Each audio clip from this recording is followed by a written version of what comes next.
Radhe Radhe everyone, जय सिया राम। आप सभी लोगों को मकर संक्रांति संक्रांत की हार्दिक शुभकामनाएं। हमारे हिंदू धर्म में, सनातन धर्म में संक्रांत यानी कि मकर संक्रांति का विशेष महत्व होता है। इस दिन किया गया स्नान दान विशेष पुण्य फल की प्राप्ति कराता है। यूं तो मकर संक्रांति या संक्रांत वाले दिन बहुत सारे दान किए जाते हैं। आप यथानुसार अपना जरूर से दान कीजिए, लेकिन कुछ ऐसे दान हैं, कुछ ऐसी चीजों का दान है जो आपको मकर संक्रांति वाले दिन जरूर करना चाहिए। आप उसी चीज को बढ़ा के अधिक रूप में कर सकते हैं या कम से कम थोड़ी सी मात्रा में भी कर सकते हैं। और आज की इस वीडियो में मैं आपको बताने वाली हूँ ऐसी 7 चीजें जिनका दान यदि आप मकर संक्रांति वाले दिन करते हैं तो उस दान का कई हजार गुना फल होके मिलता है। तो बहुत ही बेसिक सी चीजें हैं, अधिकतर वही चीजें हैं जो हमारे घर पे मिल जाती हैं। बहुत ही मामूली सी चीजें हैं, लेकिन इनका जो फल है, इनकी जो कृपा है वो बहुत ज्यादा होती है। तो चलिए वीडियो को शुरू कर लेते हैं। इसके अलावा अगर आप मकर संक्रांति वाले दिन से कोई नियम उठाना चाहते हैं, 100 सेरे का नियम है, 100 सेरी का नियम है, या अगर आप कोई 365 दिन के लिए नियम लेना चाहते हैं जिसमें आप सूरज लोटा ले सकते हैं, तुलसा माता का जो है बिंदी लगाने का नियम, मांग भरने का नियम, दिए का नियम, रहा दिए का नियम, और भी बहुत सारे नियम होते हैं। अगर आप वो लेना चाहते हैं तो उनके ऊपर मैंने प्रॉपर वीडियो बनाई हुई है कि आप कैसे नियम लेंगे, कैसे दान करेंगे, उद्यापन कैसे करेंगे, संकल्प कैसे लेंगे। तो आप उन्हें भी जरूर चेक कीजिएगा। तो चलिए आज की इस वीडियो में हम लोग देख लेते हैं कि वो ऐसी कौन सी 7 चीजें हैं जिनका विशेष दान बताया गया है मकर संक्रांति वाले दिन। तो देखिए, सबसे पहले नंबर पे आती है खिचड़ी, क्योंकि मकर संक्रांति के जो पर्व है उसको खिचड़ी का पर्व भी कहा जाता है। तो इस दिन खिचड़ी का दान करना विशेष बताया जाता है। तो आप खिचड़ी ले लीजिए। इसमें हमें चावल और साथ ही में हमें ये हरे मूंग की दाल लेनी होती है। आप साबुत भी ले सकते हैं या टूटी भी ले सकते हैं। कुछ लोग इसमें काली दाल डाल के बनाते हैं, काली उड़द की, तो आप वो भी डाल सकते हैं। तो यहाँ हम ये ले लेंगे खिचड़ी। दूसरे नंबर पे आता है हमारा तिल का दान।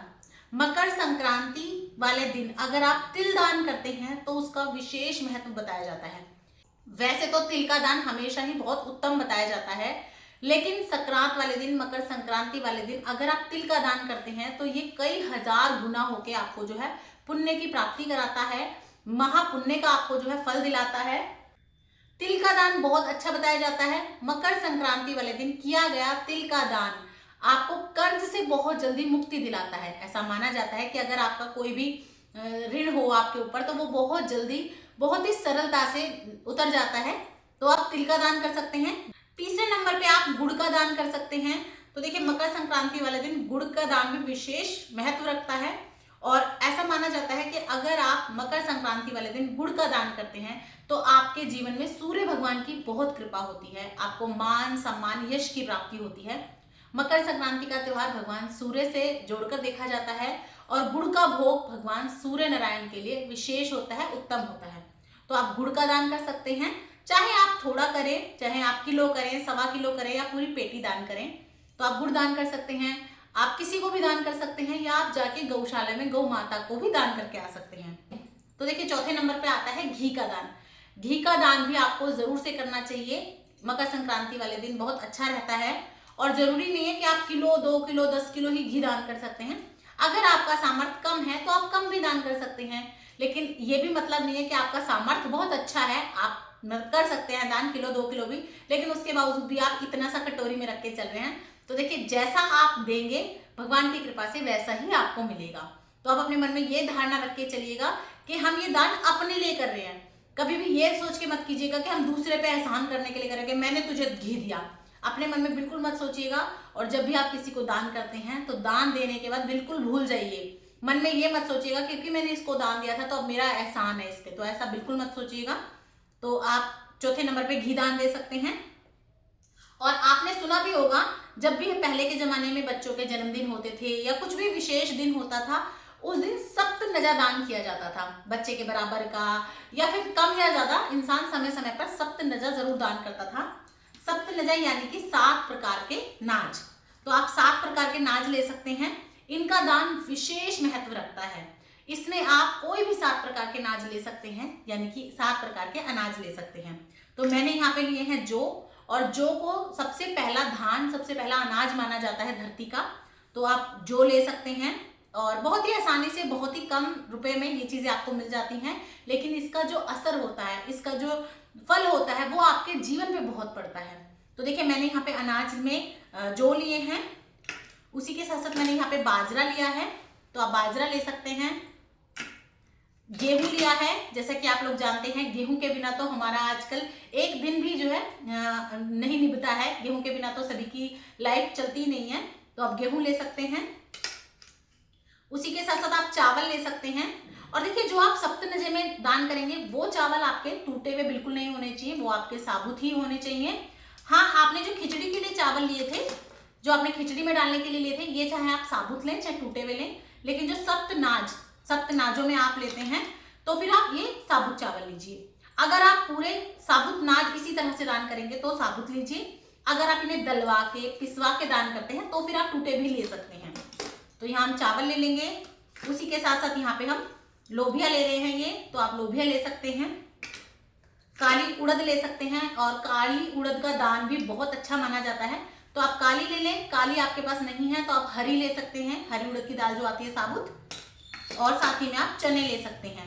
देखिए 7 नाज आपको लेने हैं, साबुत नाज। सप्तनजे का दान विशेष महत्व रखता है, तो ये ले लेंगे। इसके बाद इस अनाज को आप चाहें तो एक एक कटोरी ले सकते हैं, चाहे तो किलो किलो ले सकते हैं, चाहे तो 5-5 किलो, 11-11 किलो, अपने यथा सामर्थ्य के अनुसार आप कितना भी ले सकते हैं। और हर एक अनाज के दान का अलग ही विशेष महत्व होता है आपके जीवन में। कोई ना कोई ग्रह जुड़ा होता है, और जब आप अनाज दान करते हैं तो आपके सभी ग्रह नक्षत्र अच्छे होते हैं। इसीलिए दान को बड़ा बताया गया है, विशेष बताया गया है। कई बार लोग सोचते हैं कि क्या होता है, दान करने से कुछ नहीं होता, तो ऐसा बिल्कुल नहीं है। तो देखिए आप या तो साबुत अनाज लेके इन्हें मिनस के आप इन्हें किसी को भी दान करके आ सकते हैं। मंदिर में दे सकते हैं, गौशाला में दे सकते हैं, किसी भी बड़े जने को दे सकते हैं, जरूरतमंद को दे सकते हैं। या फिर आप इन्हें दलवा लें, यानी कि इन्हें थोड़ा सा कुटवा लें, थोड़ा पिसवा लें, चक्की पे आप अपने घर पे पीस सकते हैं।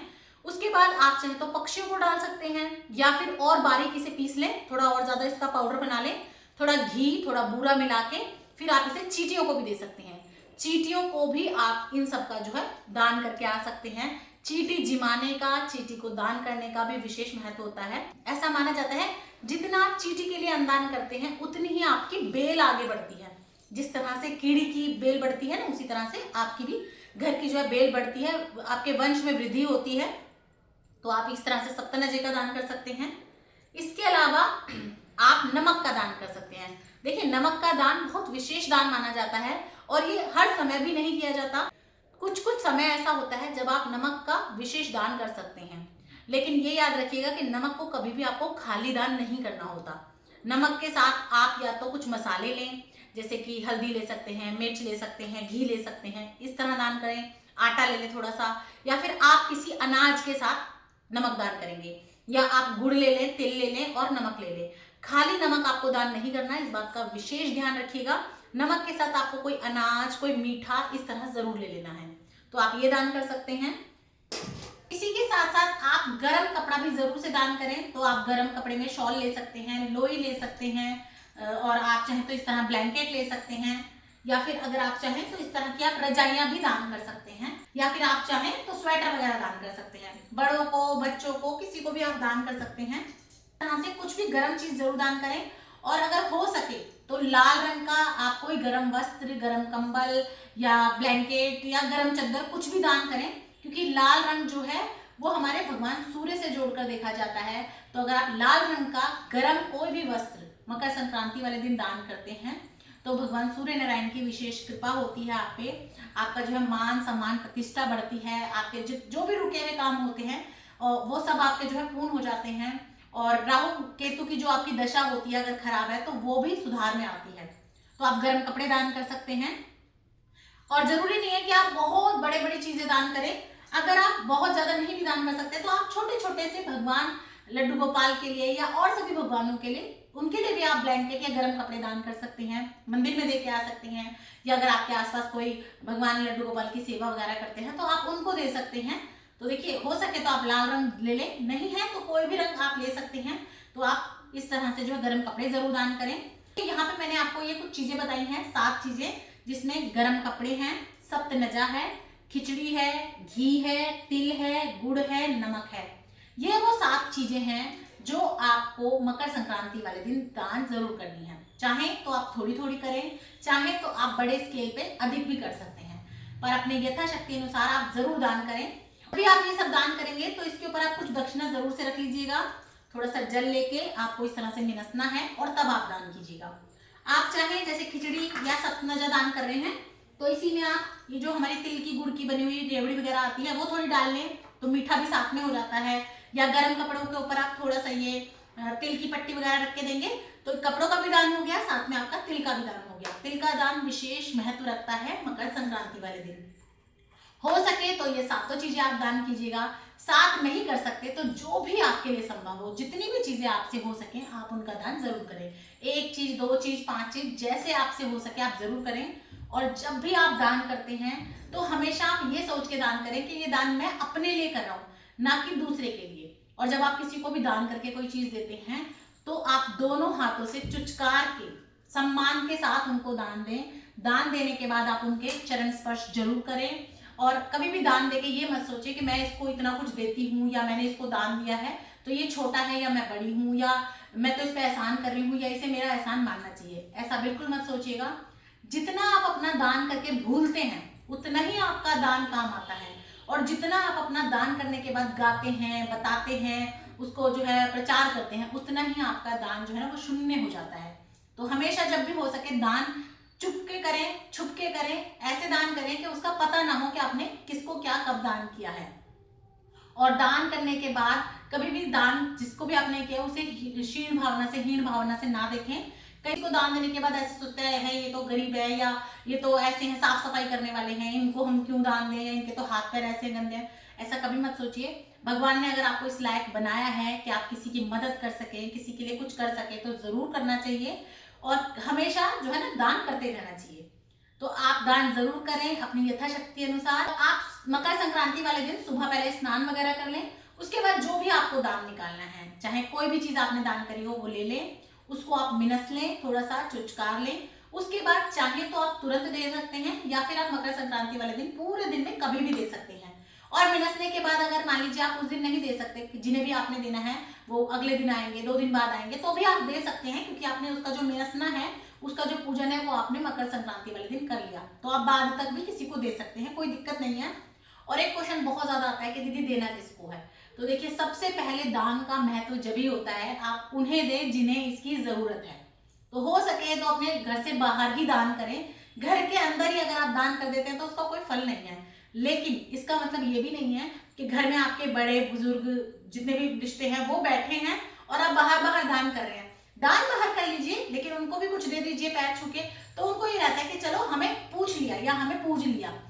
तो आप ऐसा कर सकते हैं, लेकिन ऐसा भी नहीं करना आपको कि आपने अपने घर में हिंसा धोखा अपनों को ही दे दिया, उन्होंने बना लिया, खा लिया, हाजारिया हो गया। ऐसा भी नहीं करना। दान हो सके बाहर करना है, घर वालों को साथ लेकर करना है। हो सके तो बाहर कीजिएगा, जरूरतमंदों को कीजिएगा। और या फिर अगर आपके आसपास फैमिली में कोई ऐसे बड़े रिश्ते हैं जिनको जरूरत भी है और रिश्ता भी है तो आप उनको भी दे सकते हैं। लेकिन आप याद रखिएगा, कभी भी बेटी का किया हुआ दान मायके वालों को, पीहर वालों को, माँ बाप को नहीं लेना चाहिए। आप अपने घर में रूखी सूखी खा रहे हैं उसमें ज्यादा खुश रहिए बजाय अपनी बेटी के दिए हुए दान को खाने से। देखिए, आजकल लोगों ने मानना बंद कर दिया है, लेकिन कन्या दान करने के बाद जिस चीज का आप दान खुद कर चुके हैं उसके बाद आप उसी को यूज कर रहे हैं तो आपको फल नहीं मिलेगा, आपको दोष लगेगा। जैसे मान लीजिए अब ये मैंने गेहूं है, ये मैंने मिल से दान किया और ये मैंने किसी को दे दिए। उसके बाद मैं उसके घर जा रही हूँ अगले दिन, जब वो इसी की रोटी बना के खा रहा है तो मैं ये रोटी खा के आ रही हूँ। भाई ये कैसा दान हुआ?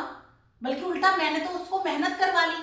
ये सिर्फ गेहूं दिए थे, उसने पिसवाए, आटा गूंदा, रोटी सेके और मैं जाके चपाचप खा के आ गई कि गेहूं तो मेरे थे, दान तो मैंने किया था। ये गलत है। बाकी देखिए, सबकी अपनी सोच है। अगर सोचे तो बहुत कुछ है, नहीं सोचे तो भैया क्या ही कह सकते हैं। बाकी आप अपनी यथाशक्ति अनुसार दान जरूर करें। आपको ये वीडियो कैसी लगी मुझे कमेंट करके जरूर बताइएगा। वीडियो अच्छी लगी हो तो लाइक शेयर सब्सक्राइब कर दीजिएगा और अपने फ्रेंड्स फैमिली के साथ शेयर जरूर कर दीजिएगा। और इसी तरह से हिंदू धर्म से, पाठ पूजा से, घर गृहस्थी से रिलेटेड वीडियोस देखने के लिए हमारे चैनल पर बने रहें। अभी तक सब्सक्राइब नहीं किया है तो प्लीज सब्सक्राइब जरूर कर लें। और संक्रांत से रिलेटेड आपको सभी वीडियोस मेरे चैनल पे मिल जाएंगी, उन्हें भी जरूर देखिएगा। यहाँ तक वीडियो को देखने के लिए बहुत बहुत धन्यवाद। फिर मिलूंगी आप लोगों से किसी और वीडियो के साथ, तब तक के लिए जय सिया राम, राधे राधे।